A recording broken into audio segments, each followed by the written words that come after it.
Recording by Moira Fogarty. The Art of War by Sun Tzu. Part 1. Laying Plans.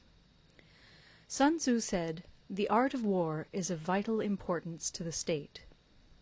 It is a matter of life and death, a road either to safety or to ruin. Hence it is a subject of inquiry which can on no account be neglected. The art of war, then, is governed by 5 constant factors, to be taken into account in one's deliberations, when seeking to determine the conditions obtaining in the field. These are 1. The moral law, 2. Heaven, 3. Earth, 4. The commander, 5. Method and discipline. The moral law causes the people to be in complete accord with their ruler, so that they will follow him regardless of their lives, undismayed by any danger. Heaven signifies night and day, cold and heat, times and seasons. Earth comprises distances, great and small, danger and security, open ground and narrow passes, the chances of life and death. The commander stands for the virtues of wisdom, sincerity, benevolence, courage, and strictness. By method and discipline are to be understood the marshalling of the army in its proper subdivisions, the graduations of rank among the officers, the maintenance of roads by which supplies may reach the army, and the control of military expenditure. These 5 heads should be familiar to every general. He who knows them will be victorious. He who knows them not will fail. Therefore, in your deliberations, when seeking to determine the military conditions, let them be made the basis of a comparison in this wise. 1. Which of the 2 sovereigns is imbued with the moral law? 2. Which of the 2 generals has most ability? 3. With whom lie the advantages derived from heaven and earth? 4. On which side is discipline most rigorously enforced? 5. Which army is stronger? 6. On which side are officers and men more highly trained? 7. In which army is there the greater constancy both in reward and punishment? By means of these 7 considerations I can forecast victory or defeat. The general that hearkens to my counsel and acts upon it will conquer. Let such a one be retained in command. The general that hearkens not to my counsel nor acts upon it will suffer defeat. Let such a one be dismissed. While heeding the profit of my counsel, avail yourself also of any helpful circumstances over and beyond the ordinary rules. According as circumstances are favourable, one should modify one's plans. All warfare is based on deception. Hence, when able to attack, we must seem unable. When using our forces, we must seem inactive. When we are near, we must make the enemy believe we are far away. When far away, we must make him believe we are near. Hold out baits to entice the enemy, feign disorder, and crush him. If he is secure at all points, be prepared for him. If he is in superior strength, evade him. If your opponent is of choleric temper, seek to irritate him. Pretend to be weak, that he may grow arrogant. If he is taking his ease, give him no rest. If his forces are united, separate them. Attack him where he is unprepared. Appear where you are not expected. These military devices, leading to victory, must not be divulged beforehand. Now the general who wins a battle makes many calculations in his temple ere the battle is fought. The general who loses a battle makes but few calculations beforehand. Thus do many calculations lead to victory, and few calculations to defeat. How much more no calculation at all? It is by attention to this point that I can foresee who is likely to win or lose. Part 2. Waging War.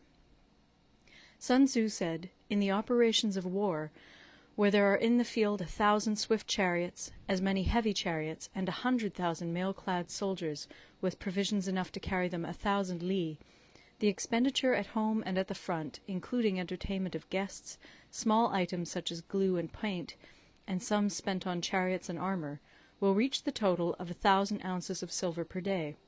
Such is the cost of raising an army of 100,000 men. When you engage in actual fighting, if victory is long in coming, then men's weapons will grow dull and their ardour will be damped. If you lay siege to a town, you will exhaust your strength. Again, if the campaign is protracted, the resources of the state will not be equal to the strain. Now, when your weapons are dulled, your ardour damped, your strength exhausted, and your treasure spent, other chieftains will spring up to take advantage of your extremity. Then no man, however wise, will be able to avert the consequences that must ensue. Thus, though we have heard of stupid haste in war, cleverness has never been seen associated with long delays. There is no instance of a country having benefited from prolonged warfare. It is only one who is thoroughly acquainted with the evils of war that can thoroughly understand the profitable way of carrying it on. The skilful soldier does not raise a second levy. Neither are his supply wagons loaded more than twice. Bring war material with you from home, but forage on the enemy. Thus the army will have food enough for its needs. Poverty of the state exchequer causes an army to be maintained by contributions from a distance. Contributing to maintain an army at a distance causes the people to be impoverished. On the other hand, the proximity of an army causes prices to go up, and high prices cause the people's substance to be drained away. When their substance is drained away, the peasantry will be afflicted by heavy exactions. With this loss of substance and exhaustion of strength, the homes of the people will be stripped bare, and 3/10 of their income will be dissipated, while government expenses for broken chariots, worn-out horses, breastplates and helmets, bows and arrows, spears and shields, protective mantles, draught oxen, and heavy wagons will amount to 4/10 of its total revenue. Hence a wise general makes a point of foraging on the enemy. 1 cartload of the enemy's provisions is equivalent to 20 of one's own, and likewise a single picul of his provender is equivalent to 20 from one's own store. Now in order to kill the enemy, our men must be roused to anger. That there may be advantage from defeating the enemy, they must have their rewards. Therefore in chariot fighting, when 10 or more chariots have been taken, those should be rewarded who took the first. Our own flags should be substituted for those of the enemy, and their chariots mingled and used in conjunction with ours. The captured soldiers should be kindly treated and kept. This is called using the conquered foe to augment one's own strength. In war, then, let your great object be victory, not lengthy campaigns. Thus it may be known that the leader of armies is the arbiter of the people's fate, the man on whom it depends whether the nation shall be in peace or in peril. Part 3. Attack by Stratagem. Sun Tzu said, "In the practical art of war, the best thing of all is to take the enemy's country whole and intact. To shatter and destroy it is not so good. So, too, it is better to recapture an army entire than to destroy it, to capture a regiment, a detachment, or a company entire than to destroy them. Hence, to fight and conquer in all your battles is not supreme excellence. Supreme excellence consists in breaking the enemy's resistance without fighting. Thus the highest form of generalship is to balk the enemy's plans. The next best is to prevent the junction of the enemy's forces. The next in order is to attack the enemy's army in the field. And the worst policy of all is to besiege walled cities. The rule is, not to besiege walled cities if it can possibly be avoided. The preparation of mantlets, movable shelters, and various implements of war will take up 3 whole months, and the piling up of mounds against the walls will take 3 months more. The general, unable to control his irritation, will launch his men to the assault like swarming ants, with the result that 1/3 of his men are slain, while the town still remains untaken. Such are the disastrous effects of a siege. Therefore the skilful leader subdues the enemy's troops without any fighting. He captures their cities without laying siege to them. He overthrows their kingdom without lengthy operations in the field. With his forces intact he will dispute the mastery of the empire, and thus, without losing a man, his triumph will be complete. This is the method of attacking by stratagem. It is the rule in war, if our forces are 10 to the enemy's 1, to surround him; if 5 to 1, to attack him; if twice as numerous, to divide our army into 2. If equally matched, we can offer battle; if slightly inferior in numbers, we can avoid the enemy; if quite unequal in every way, we can flee from him. Hence, though an obstinate fight may be made by a small force, in the end it must be captured by the larger force. Now the general is the bulwark of the state. If the bulwark is complete at all points, the state will be strong. If the bulwark is defective, the state will be weak. There are 3 ways in which a ruler can bring misfortune upon his army. 1. By commanding the army to advance or to retreat, being ignorant of the fact that it cannot obey. This is called hobbling the army. 2. By attempting to govern an army in the same way as he administers a kingdom, being ignorant of the conditions which obtain in an army. This causes restlessness in the soldiers' minds. 3. By employing the officers of his army without discrimination through ignorance of the military principle of adaptation to circumstances. This shakes the confidence of the soldiers. But when the army is restless and distrustful, trouble is sure to come from the other feudal princes. This is simply bringing anarchy into the army, and flinging victory away. Thus we may know that there are 5 essentials for victory. 1. He will win who knows when to fight and when not to fight. 2. He will win who knows how to handle both superior and inferior forces. 3. He will win whose army is animated by the same spirit throughout all its ranks. 4. He will win who, prepared himself, waits to take the enemy unprepared. 5.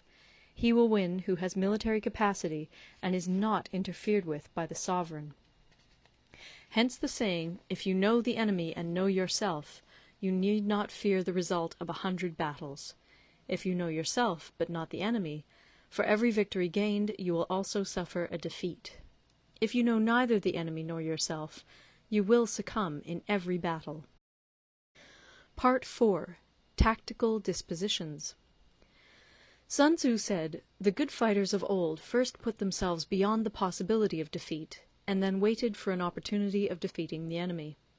To secure ourselves against defeat lies in our own hands, but the opportunity of defeating the enemy is provided by the enemy himself. Thus the good fighter is able to secure himself against defeat, but cannot make certain of defeating the enemy. Hence the saying, one may know how to conquer without being able to do it." Security against defeat implies defensive tactics. Ability to defeat the enemy means taking the offensive. Standing on the defensive indicates insufficient strength. Attacking, a superabundance of strength. The general who is skilled in defence hides in the most secret recesses of the earth. He who is skilled in attack flashes forth from the topmost heights of heaven. Thus, on the one hand, we have ability to protect ourselves, on the other, a victory that is complete. To see victory only when it is within the ken of the common herd is not the acme of excellence. Neither is it the acme of excellence if you fight and conquer, and the whole empire says, "Well done!" To lift an autumn hair is no sign of great strength. To see the sun and moon is no sign of sharp sight. To hear the noise of thunder is no sign of a quick ear. What the ancients called a clever fighter is one who not only wins, but excels in winning with ease. Hence his victories bring him neither reputation for wisdom nor credit for courage. He wins his battles by making no mistakes. Making no mistakes is what establishes the certainty of victory, for it means conquering an enemy that is already defeated. Hence the skilful fighter puts himself into a position which makes defeat impossible, and does not miss the moment for defeating the enemy. Thus it is that in war the victorious strategist only seeks battle after the victory has been won, whereas he who is destined to defeat first fights and afterwards looks for victory. The consummate leader cultivates the moral law and strictly adheres to method and discipline. Thus it is in his power to control success. In respect of military method we have, firstly, measurement; secondly, estimation of quantity; thirdly, calculation; fourthly, balancing of chances; fifthly, victory. Measurement owes its existence to earth; estimation of quantity to measurement; calculation to estimation of quantity; balancing of chances to calculation; and victory to balancing of chances. A victorious army opposed to a routed one is as a pound's weight placed in the scale against a single grain. The onrush of a conquering force is like the bursting of pent-up waters into a chasm 1,000 fathoms deep. Part 5. Energy. Sun Tzu said, "The control of a large force is the same principle as the control of a few men. It is merely a question of dividing up their numbers." Fighting with a large army under your command is nowise different from fighting with a small one. It is merely a question of instituting signs and signals. To ensure that your whole host may withstand the brunt of the enemy's attack and remain unshaken, this is effected by maneuvers direct and indirect. That the impact of your army may be like a grindstone dashed against an egg, this is effected by the science of weak points and strong. In all fighting, the direct method may be used for joining battle, but indirect methods will be needed in order to secure victory. Indirect tactics, efficiently applied, are inexhaustible as heaven and earth, unending as the flow of rivers and streams. Like the sun and moon, they end but to begin anew. Like the 4 seasons, they pass away to return once more. There are not more than 5 musical notes, yet the combinations of these 5 give rise to more melodies than can ever be heard. There are not more than 5 primary colors, blue, yellow, red, white, and black, yet in combination they produce more hues than can ever be seen. There are not more than 5 cardinal tastes, sour, acrid, salt, sweet, bitter, yet combinations of them yield more flavors than can ever be tasted. In battle there are not more than 2 methods of attack, the direct and the indirect, yet these 2 in combination give rise to an endless series of maneuvers. The direct and the indirect lead on to each other in turn. It is like moving in a circle, you never come to an end. Who can exhaust the possibilities of their combination? The onset of troops is like the rush of a torrent which will even roll stones along in its course. The quality of decision is like the well-timed swoop of a falcon, which enables it to strike and destroy its victim. Therefore, the good fighter will be terrible in his onset, and prompt in his decision. Energy may be likened to the bending of a crossbow, decision to the releasing of a trigger. Amid the turmoil and tumult of battle, there may be seeming disorder, and yet no real disorder at all. Amid confusion and chaos, your array may be without head or tail, yet it will be proof against defeat. Simulated disorder postulates perfect discipline. Simulated fear postulates courage. Simulated weakness postulates strength. Hiding order beneath the cloak of disorder is simply a question of subdivision. Concealing courage under their show of timidity presupposes a fund of latent energy. Masking strength with weakness is to be effected by tactical dispositions.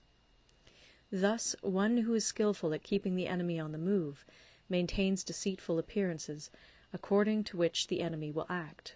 He sacrifices something that the enemy may snatch at it. By holding out baits, he keeps him on the march. Then, with a body of picked men, he lies in wait for him. The clever combatant looks to the effect of combined energy, and does not require too much from individuals. Hence his ability to pick out the right men and utilize combined energy. When he utilizes combined energy, his fighting men become as it were like unto rolling logs or stones, for it is the nature of a log or stone to remain motionless on level ground, and to move when on a slope. If four-cornered, to come to a standstill, but if round-shaped, to go rolling down. Thus the energy developed by good fighting men is as the momentum of a round stone rolled down a mountain thousands of feet in height. So much on the subject of energy. Part 6. Weak Points and Strong. Sun Tzu said, "Whoever is first in the field and awaits the coming of the enemy will be fresh for the fight. Whoever is second in the field and has to hasten to battle will arrive exhausted." Therefore the clever combatant imposes his will on the enemy, but does not allow the enemy's will to be imposed on him. By holding out advantages to him, he can cause the enemy to approach of his own accord, or, by inflicting damage, he can make it impossible for the enemy to draw near. If the enemy is taking his ease, he can harass him. If well supplied with food, he can starve him out. If quietly encamped, he can force him to move. Appear at points which the enemy must hasten to defend. March swiftly to places where you are not expected. An army may march great distances without distress, if it marches through country where the enemy is not. You can be sure of succeeding in your attacks if you only attack places which are undefended. You can ensure the safety of your defence if you only hold positions that cannot be attacked. Hence that general is skilful in attack whose opponent does not know what to defend, and he is skilful in defence whose opponent does not know what to attack. O divine art of subtlety and secrecy! Through you we learn to be invisible, through you inaudible, and hence we can hold the enemy's fate in our hands. You may advance and be absolutely irresistible if you make for the enemy's weak points. You may retire and be safe from pursuit if your movements are more rapid than those of the enemy. If we wish to fight, the enemy can be forced to an engagement even though he be sheltered behind a high rampart and a deep ditch. All we need do is attack some other place that he will be obliged to relieve. If we do not wish to fight, we can prevent the enemy from engaging us even though the lines of our encampment be merely traced out on the ground. All we need do is throw something odd and unaccountable in his way. By discovering the enemy's dispositions and remaining invisible ourselves, we can keep our forces concentrated while the enemy's must be divided. We can form a single united body while the enemy must split up into fractions. Hence there will be a whole pitted against separate parts of a whole, which means that we shall be many to the enemy's few. And if we are able thus to attack an inferior force with a superior one, our opponents will be in dire straits. The spot where we intend to fight must not be made known, for then the enemy will have to prepare against a possible attack at several different points. And his forces being thus distributed in many directions, the numbers we shall have to face at any given point will be proportionately few. For should the enemy strengthen his van, he will weaken his rear. Should he strengthen his rear, he will weaken his van. Should he strengthen his left, he will weaken his right.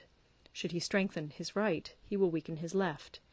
If he sends reinforcements everywhere, he will everywhere be weak. Numerical weakness comes from having to prepare against possible attacks. Numerical strength from compelling our adversary to make these preparations against us. Knowing the place and the time of the coming battle, we may concentrate from the greatest distances in order to fight. But if neither time nor place be known, then the left wing will be impotent to succour the right equally impotent to succour the left, the van unable to relieve the rear, or the rear to support the van. How much more so if the furthest proportions of the army are anything under 100 li apart, and even the nearest are separated by several li? Though according to my estimate the soldiers of Yue exceed our own in number, that shall advantage them nothing in the matter of victory. I say then that victory can be achieved. Though the enemy be stronger in numbers, we may prevent him from fighting. Scheme so as to discover his plans and the likelihood of their success. Rouse him, and learn the principle of his activity or inactivity. Force him to reveal himself, so as to find out his vulnerable spots. Carefully compare the opposing army with your own, so that you may know where strength is superabundant and where it is deficient. In making tactical dispositions, the highest pitch you can attain is to conceal them. Conceal your dispositions, and you will be safe from the prying of the subtlest spies, from the machinations of the wisest brains. How victory may be produced for them out of the enemy's own tactics, that is what the multitude cannot comprehend. All men can see the tactics whereby I conquer, but what none can see is the strategy out of which victory is evolved. Do not repeat the tactics which have gained you one victory, but let your methods be regulated by the infinite variety of circumstances. Military tactics are like unto water, for water in its natural course runs away from high places and hastens downwards. So in war, the way is to avoid what is strong and to strike at what is weak. Water shapes its course according to the nature of the ground over which it flows. The soldier works out his victory in relation to the foe whom he is facing. Therefore, just as water retains no constant shape, in warfare there are no constant conditions. He who can modify his tactics in relation to his opponent and thereby succeed in winning may be called a heaven-born captain. The 5 elements, water, fire, wood, metal, earth, are not always equally predominant. The 4 seasons make way for each other in turn. There are short days and long. The moon has its periods of waning and waxing. Part 7. Maneuvering. Sun Tzu said, "In war the general receives his commands from the sovereign. Having collected an army and concentrated his forces, he must blend and harmonize the different elements thereof before pitching his camp. After that comes tactical maneuvering, than which there is nothing more difficult. The difficulty of tactical maneuvering consists in turning the devious into the direct, and misfortune into gain. Thus, to take a long and circuitous route, after enticing the enemy out of the way, and those starting after him, to contrive to reach the goal before him, shows knowledge of the artifice of deviation. Maneuvering with an army is advantageous; with an undisciplined multitude, most dangerous. If you set a fully equipped army in march in order to snatch an advantage, the chances are that you will be too late. On the other hand, to detach a flying column for the purpose involves the sacrifice of its baggage and stores.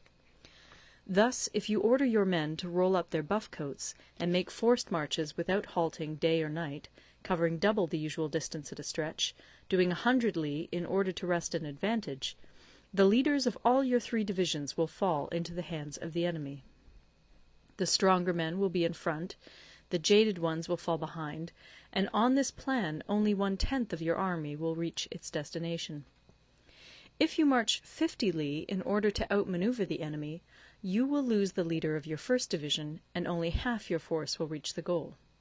If you march 30 li with the same object, 2/3 of your army will arrive. We may take it then that an army without its baggage train is lost; without provisions it is lost; without bases of supply it is lost. We cannot enter into alliances until we are acquainted with the designs of our neighbours. We are not fit to lead an army on the march unless we are familiar with the face of the country, its mountains and forests, its pitfalls and precipices, its marshes and swamps. We shall be unable to turn natural advantage to account unless we make use of local guides. In war, practice dissimulation and you will succeed. Whether to concentrate or to divide your troops must be decided by circumstances. Let your rapidity be that of the wind, your compactness that of the forest. In raiding and plundering be like fire, in immovability like a mountain. Let your plans be dark, and impenetrable as night, and when you move, fall like a thunderbolt. When you plunder a countryside, let the spoil be divided amongst your men.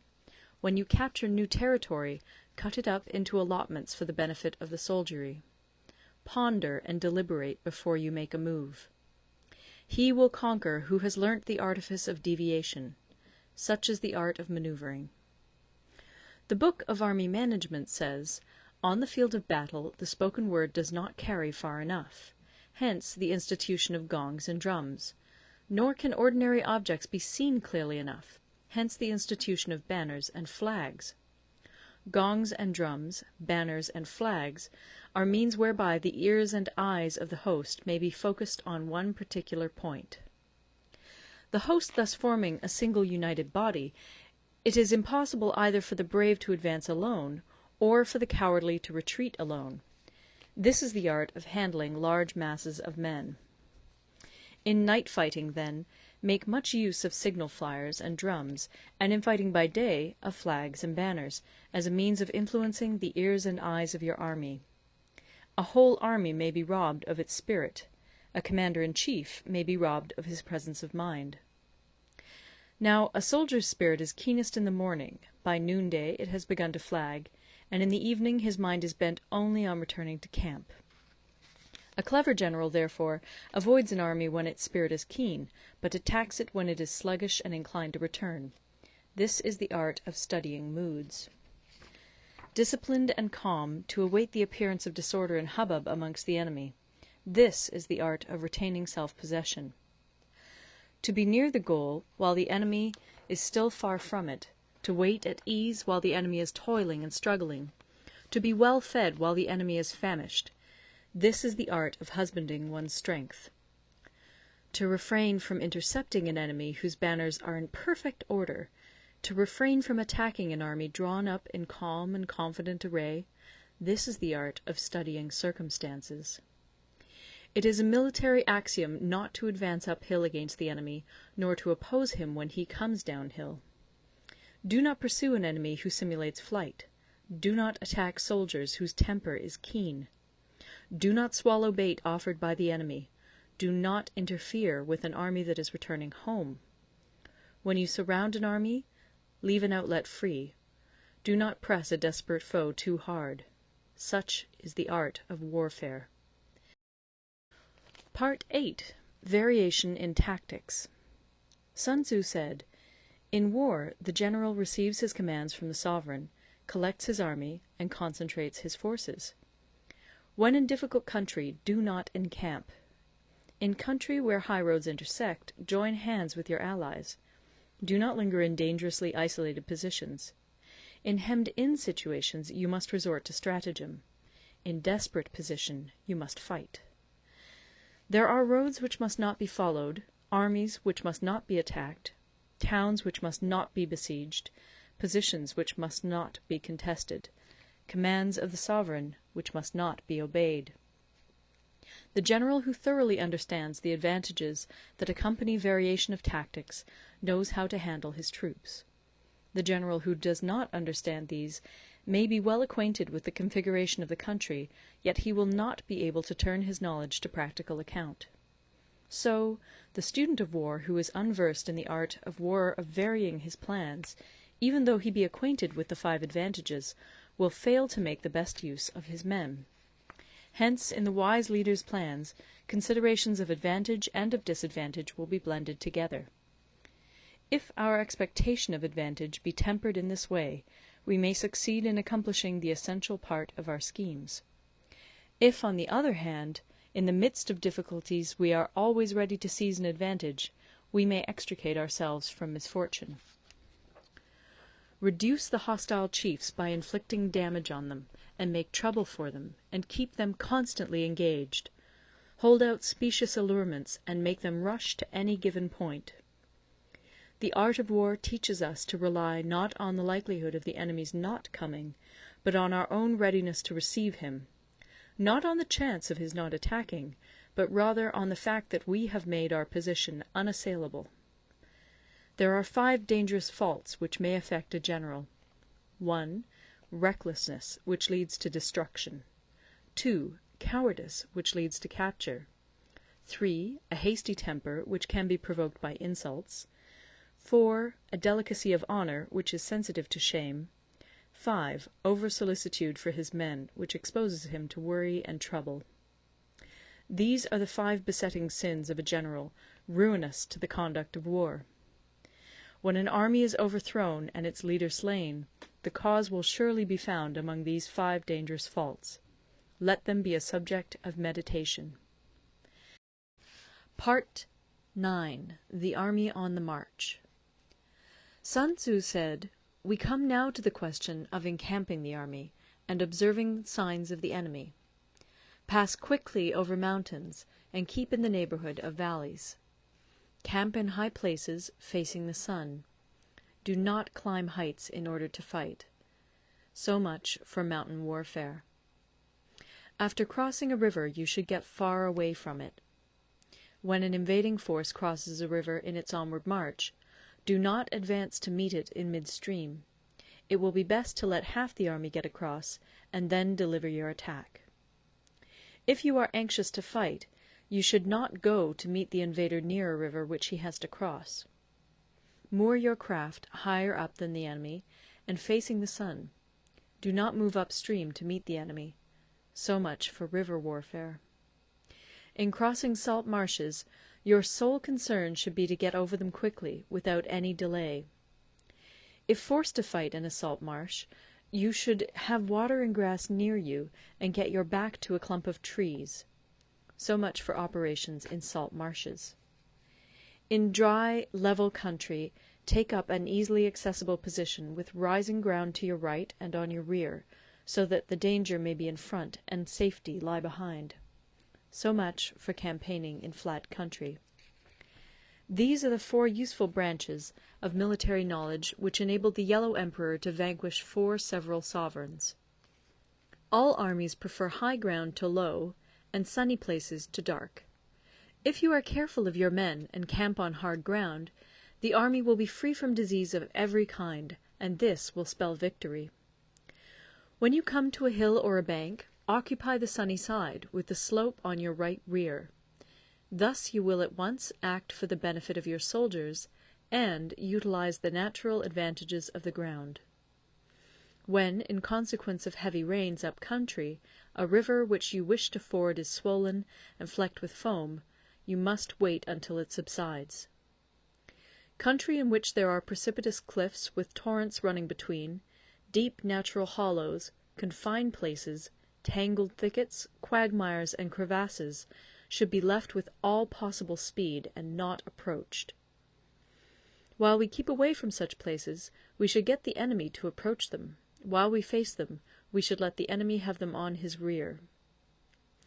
If in the neighbourhood of your camp there should be any hilly country, ponds surrounded by aquatic grass, hollow basins filled with reeds, or woods with thick undergrowth, they must be carefully routed out and searched, for these are places where men in ambush or insidious spies are likely to be lurking. When the enemy is close at hand and remains quiet, he is relying on the natural strength of his position. When he keeps aloof and tries to provoke a battle, he is anxious for the other side to advance.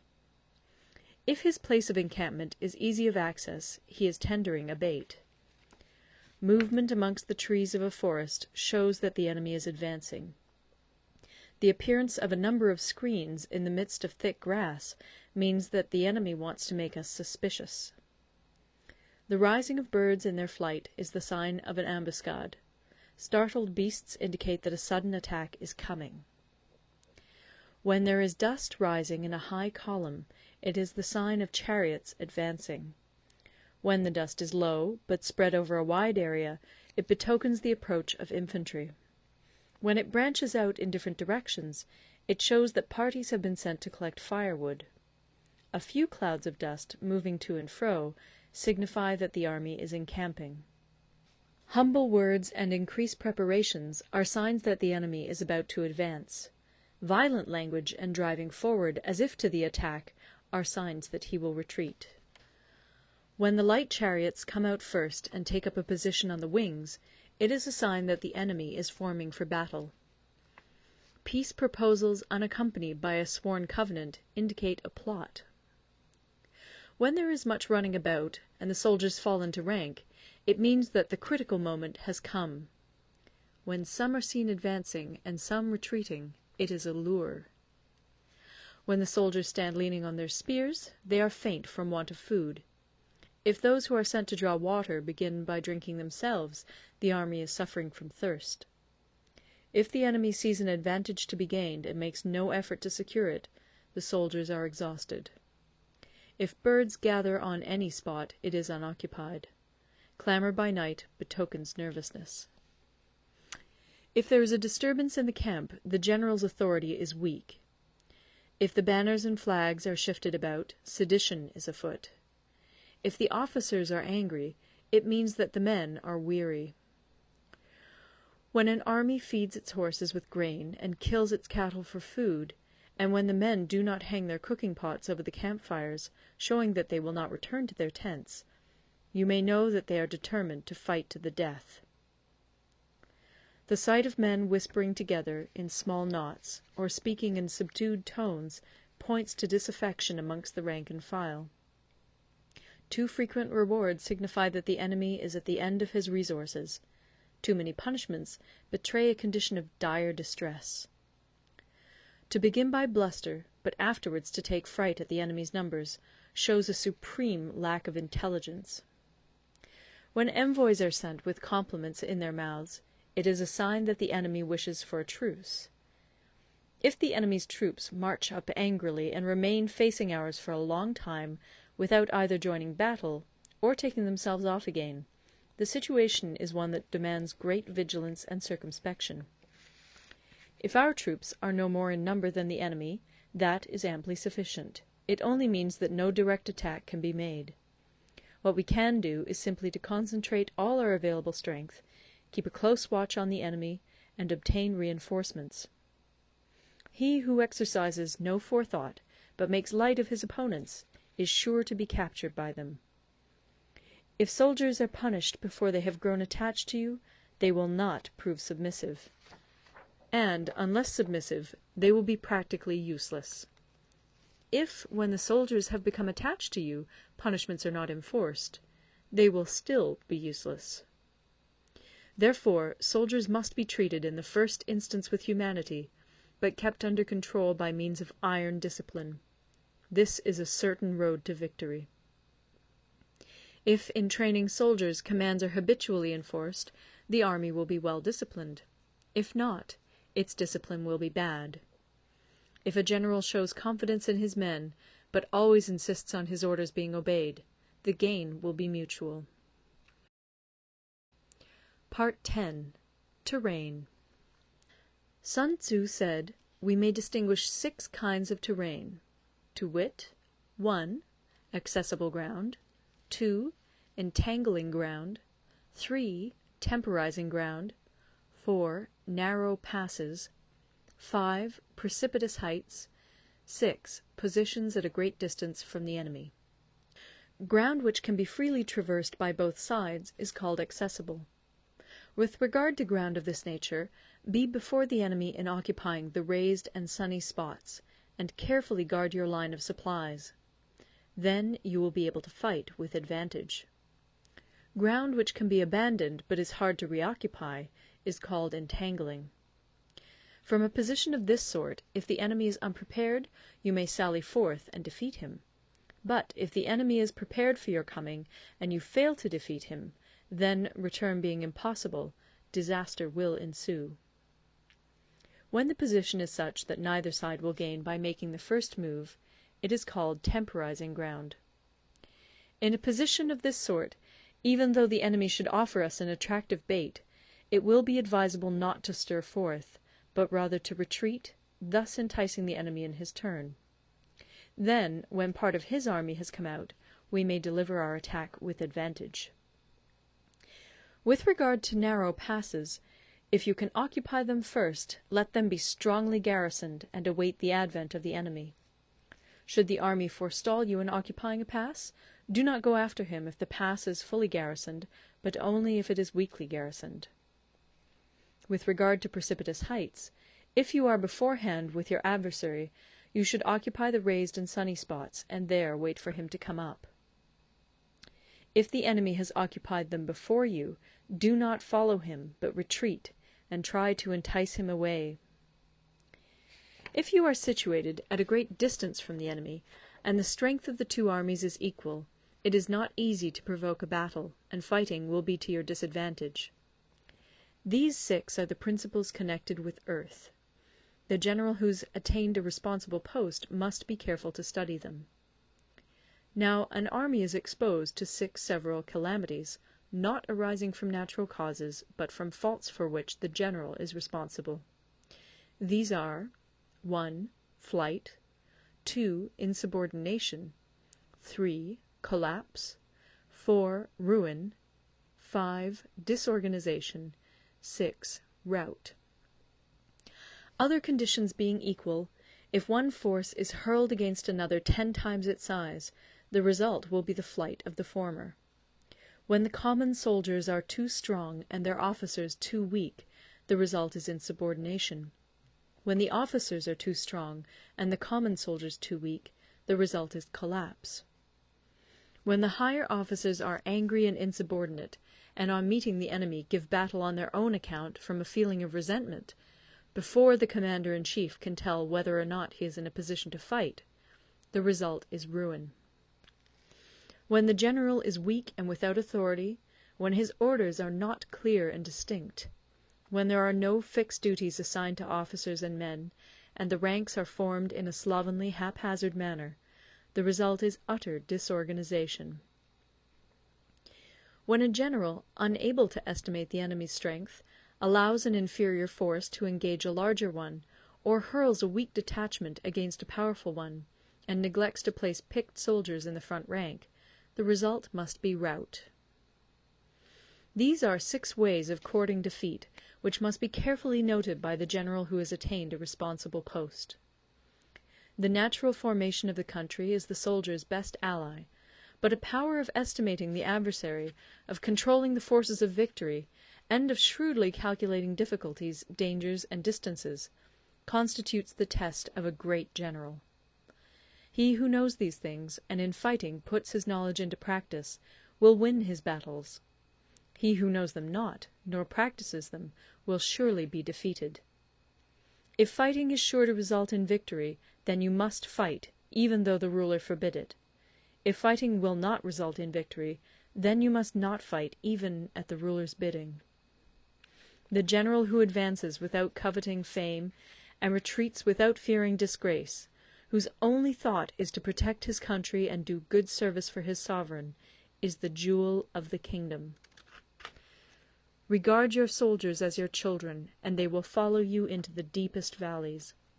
Look upon them as your own beloved sons, and they will stand by you even unto death. If, however, you are indulgent, but unable to make your authority felt, kind-hearted, but unable to enforce your commands, and incapable, moreover, of quelling disorder, then your soldiers must be likened to spoilt children.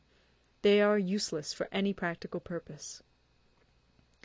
If we know that our own men are in a condition to attack, but are unaware that the enemy is not open to attack, we have gone only half-way towards victory.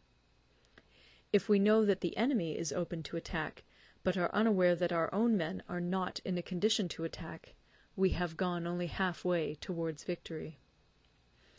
If we know that the enemy is open to attack, and also know that our men are in a condition to attack, but are unaware that the nature of the ground makes fighting impracticable, we have still only gone half-way towards victory.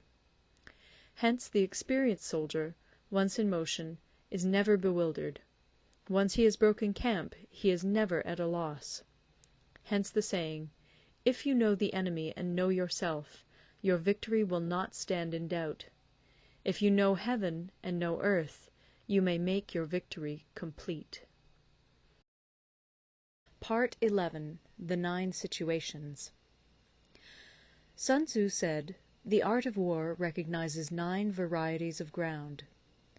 1. Dispersive ground. 2. Facile ground. 3. Contentious ground. 4. Open ground. 5. Ground of intersecting highways. 6. Serious ground. 7. Difficult ground. 8.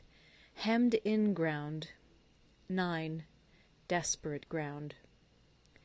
When a chieftain is fighting in his own territory, it is dispersive ground.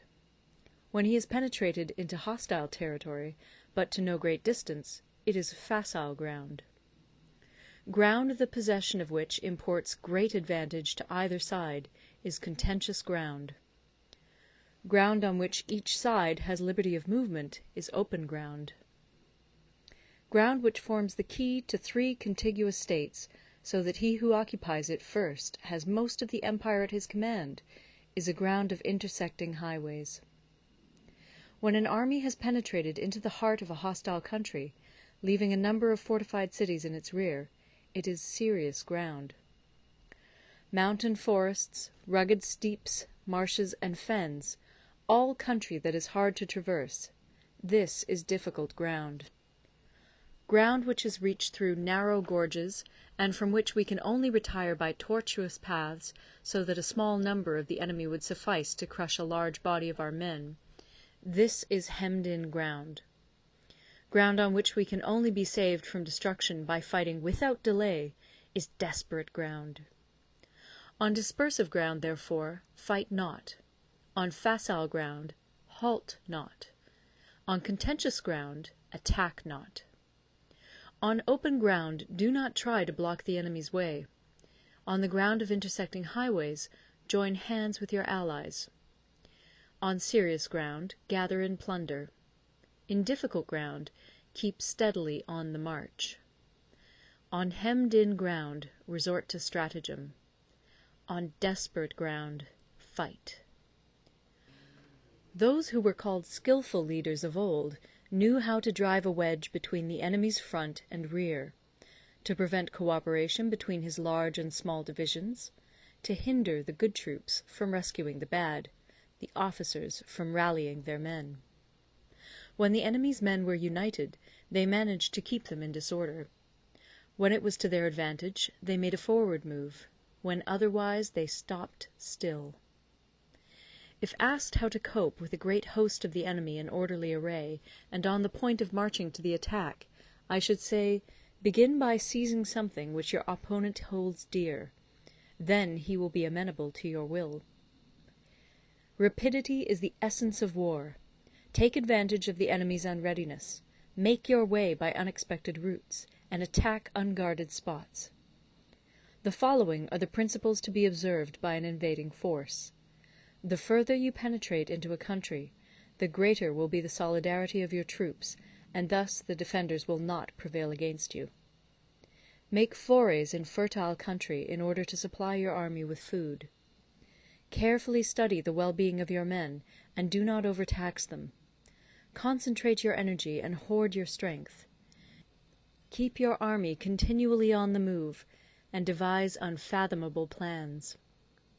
Throw your soldiers into positions whence there is no escape, and they will prefer death to flight. If they will face death, there is nothing they may not achieve.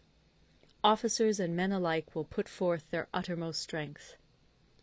Soldiers, when in desperate straits, lose the sense of fear. If there is no place of refuge, they will stand firm. If they are in hostile country, they will show a stubborn front. If there is no help for it, they will fight hard. Thus, without waiting to be marshalled, the soldiers will be constantly on the qui-vive. Without waiting to be asked, they will do your will. Without restrictions, they will be faithful. Without giving orders, they can be trusted. Prohibit the taking of omens, and do away with superstitious doubts. Then, until death itself comes, no calamity need be feared. If our soldiers are not overburdened with money, it is not because they have a distaste for riches. If their lives are not unduly long, it is not because they are disinclined to longevity. On the day they are ordered out to battle, your soldiers may weep, those sitting up bedewing their garments, and those lying down, letting the tears run down their cheeks. But let them once be brought to bay, and they will display the courage of a Chu or a Kui. The skilful tactician may be likened to the Shuai-jan. Now, the Shuai-jan is a snake that is found in the Ch'ung mountains. Strike at its head, and you will be attacked by its tail. Strike at its tail, and you will be attacked by its head.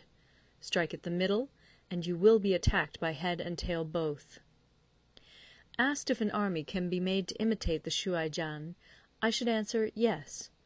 For the men of Wu and the men of Yue are enemies. Yet if they are crossing a river in the same boat, and are caught by a storm, they will come to each other's assistance, just as the left hand helps the right.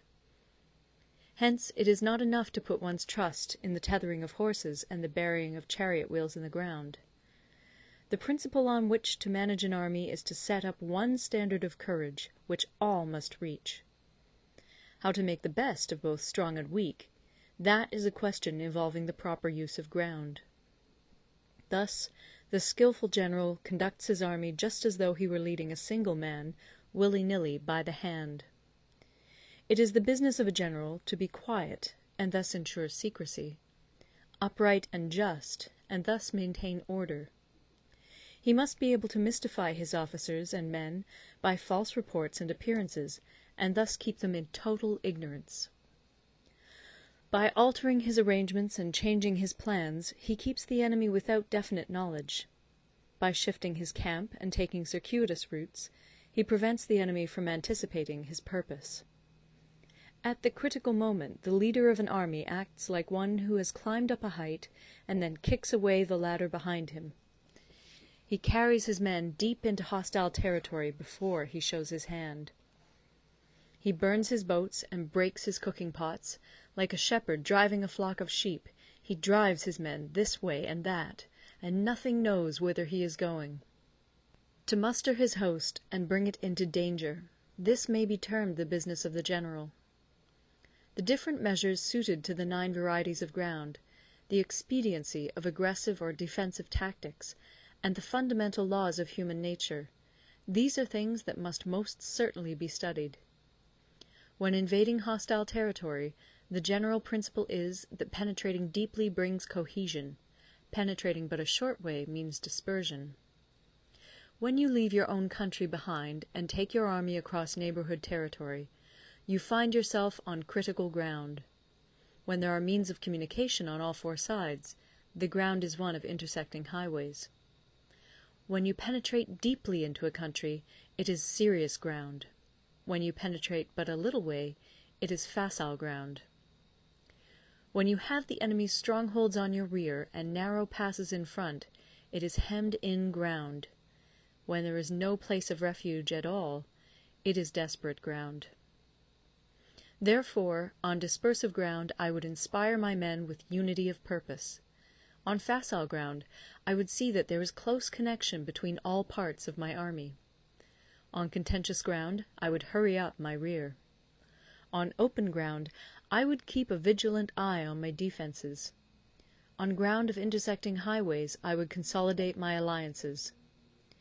On serious ground I would try to ensure a continuous stream of supplies. On difficult ground I would keep pushing on along the road. On hemmed-in ground I would block any way of retreat. On desperate ground I would proclaim to my soldiers the hopelessness of saving their lives. For it is the soldier's disposition to offer an obstinate resistance when surrounded, to fight hard when he cannot help himself, and to obey promptly when he has fallen into danger. We cannot enter into alliance with neighbouring princes until we are acquainted with their designs.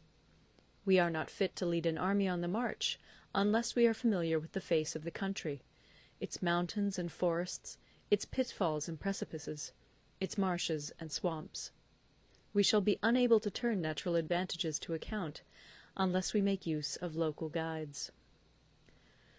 To be ignored of any one of the following 4 or 5 principles does not befit a warlike prince. When a warlike prince attacks a powerful state, his generalship shows itself in preventing the concentration of the enemy's forces. He overawes his opponents, and their allies are prevented from joining against him. Hence he does not strive to ally himself with all and sundry, nor does he foster the power of other states.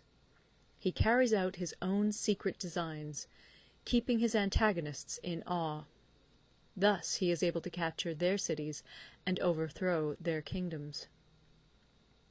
Bestow rewards without regard to rule, issue orders without regard to previous arrangements, and you will be able to handle a whole army as though you had to do with but a single man. Confront your soldiers with the deed itself. Never let them know your design. When the outlook is bright, bring it before their eyes, but tell them nothing when the situation is gloomy. Place your army in deadly peril, and it will survive. Plunge it into desperate straits, and it will come off in safety. For it is precisely when a force has fallen into harm's way that it is capable of striking a blow for victory. Success in warfare is gained by carefully accommodating ourselves to the enemy's purpose. By persistently hanging on the enemy's flank, we shall succeed in the long run in killing the commander-in-chief. This is called ability to accomplish a thing by sheer cunning. On the day that you take up your command, block the frontier passes, destroy the official tallies, and stop the passage of all emissaries. Be stern in the council chamber, so that you may control the situation. If the enemy leaves the door open, you must rush in. Forestall your opponent by seizing what he holds dear, and subtly contrive to time his arrival on the ground. Walk in the path defined by rule, and accommodate yourself to the enemy until you can fight a decisive battle. At first, then, exhibit the coyness of a maiden, until the enemy gives you an opening. Afterwards emulate the rapidity of a running hare, and it will be too late for the enemy to oppose you. Part 12. The Attack by Fire. Sun Tzu said, "There are 5 ways of attacking with fire. The first is to burn soldiers in their camp. The second is to burn stores. The third is to burn baggage trains. The fourth is to burn arsenals and magazines. The fifth is to hurl dropping fire amongst the enemy." In order to carry out an attack, we must have means available. The material for raising fire should always be kept in readiness. There is a proper season for making attacks with fire, and special days for starting a conflagration. The proper season is when the weather is very dry. The special days are those when the moon is in the constellations of the Sieve, the Wall, the Wing, or the Crossbar, for these 4 are all days of rising wind. In attacking with fire, one should be prepared to meet 5 possible developments. 1. When fire breaks out inside to enemy's camp, respond at once with an attack from without. 2. If there is an outbreak of fire, but the enemy's soldiers remain quiet, bide your time and do not attack.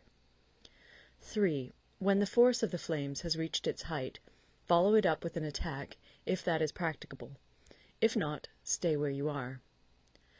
4. If it is possible to make an assault with fire from without, do not wait for it to break out within, but deliver your attack at a favorable moment.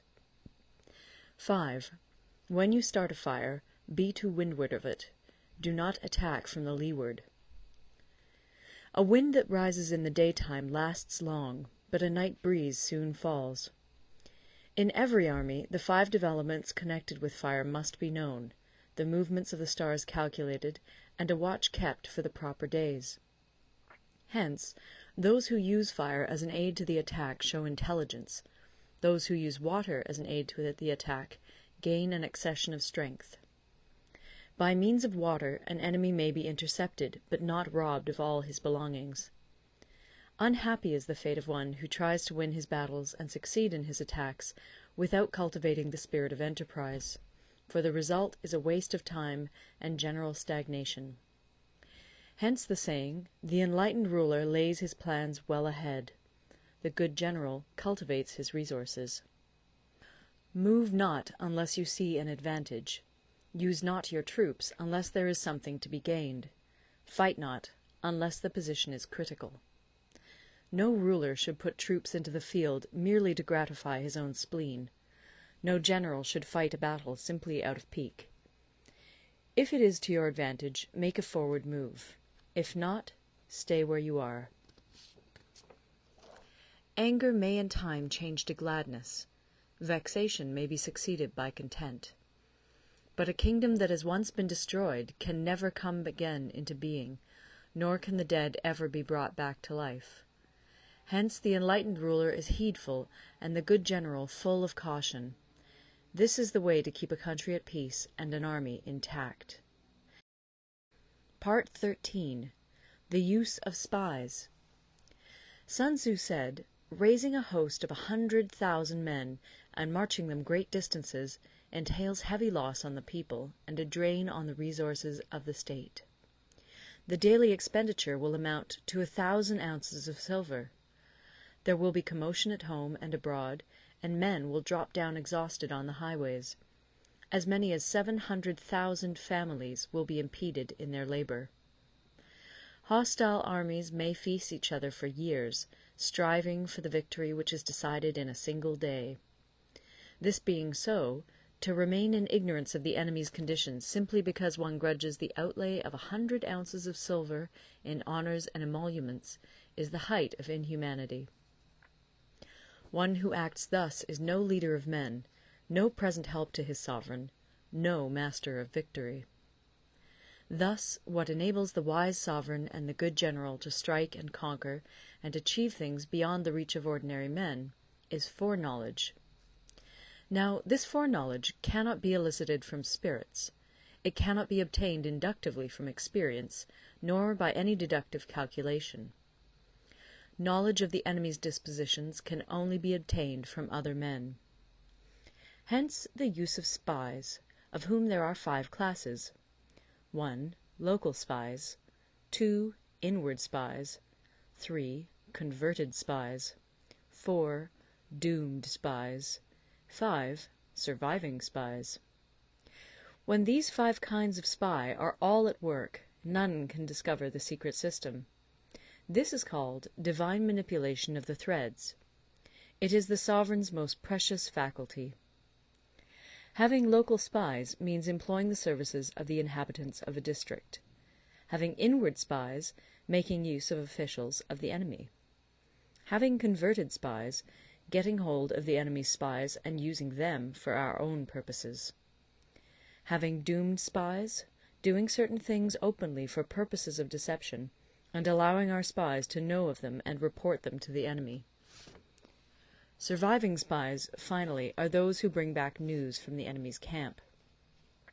Hence it is that which none in the whole army are more intimate relations to be maintained than with spies. None should be more liberally rewarded. In no other business should greater secrecy be preserved.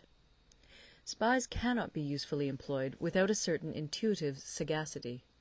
They cannot be properly managed without benevolence and straightforwardness. Without subtle ingenuity of mind, one cannot make certain of the truth of their reports.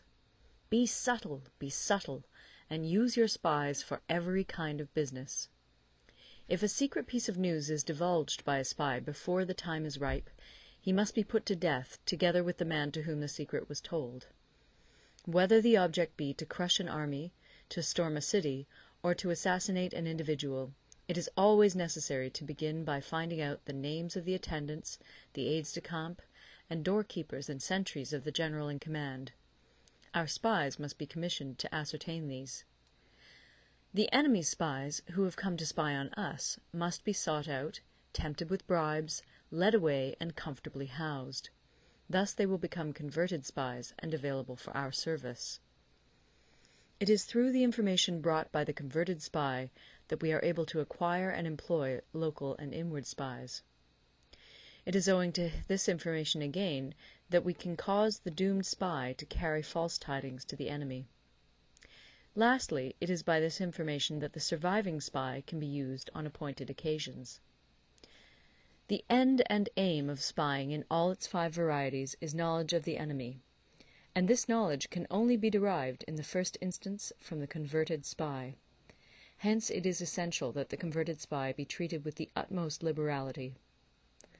Of old, the rise of the Yin dynasty was due to Yi Qi, who had served under the Xia. Likewise, the rise of the Chu dynasty was due to Lu Ya, who had served under the Yin. Hence it is only the enlightened ruler and the wise general who will use the highest intelligence of the army for purposes of spying, and thereby they achieve great results. Spies are a most important element in water, because on them depends an army's ability to move. End of The Art of War. Recorded in Toronto, Ontario by Moira Fogarty, October 2006.